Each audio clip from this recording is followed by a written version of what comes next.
అయితే ఏపీకి మరో తుఫాను ముంచుకొస్తోంది. బంగాళాఖాతంలో అల్పపీడనం వాయుగుండంగా బలపడిందని, అది మోంతా తుఫానుగా దూసుకొస్తుందని వాతావరణ శాఖ చెబుతోంది. ఆగ్నేయ బంగాళాఖాతంలో వాయుగుండం కొనసాగుతోంది. ఇది అండమాన్ నికోబార్ దీవులకు 510 కిలోమీటర్లు, చెన్నైకి 890, విశాఖపట్నానికి 920, కాకినాడకు 920, ఒడిశాకు 1000 కిలోమీటర్ల దూరంలో కేంద్రీకృతమై ఉందని వాతావరణ శాఖ తెలిపింది. ఇవాళ తీవ్ర వాయుగుండంగా మారే అవకాశం ఉన్నట్లు తెలుస్తోంది.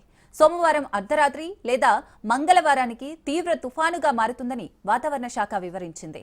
తుఫానుగా మారాక ఉత్తర వాయువ్య దిశగా కదులుతూ మచిలీపట్నం, కళింగపట్నం మధ్యలో కాకినాడ సమీపంలో మంగళవారం సాయంత్రానికి తీరం దాటే అవకాశం ఉందని పేర్కొంది.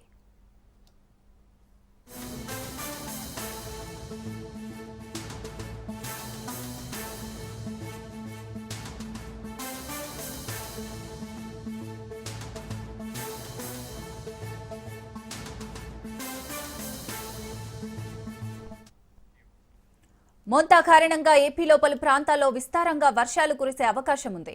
3 రోజుల పాటు కొన్ని జిల్లాల్లో అత్యంత భారీ వర్షాలు కురిసే అవకాశం ఉన్న నేపథ్యంలో అక్కడి ప్రభుత్వం రెడ్ అలర్ట్ జారీ చేసింది.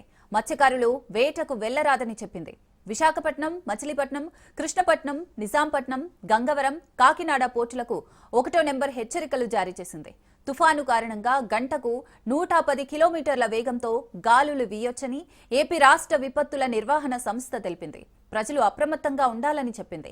తుఫాను తీవ్రతను బట్టి బయటకు వెళ్లాలని సూచించింది.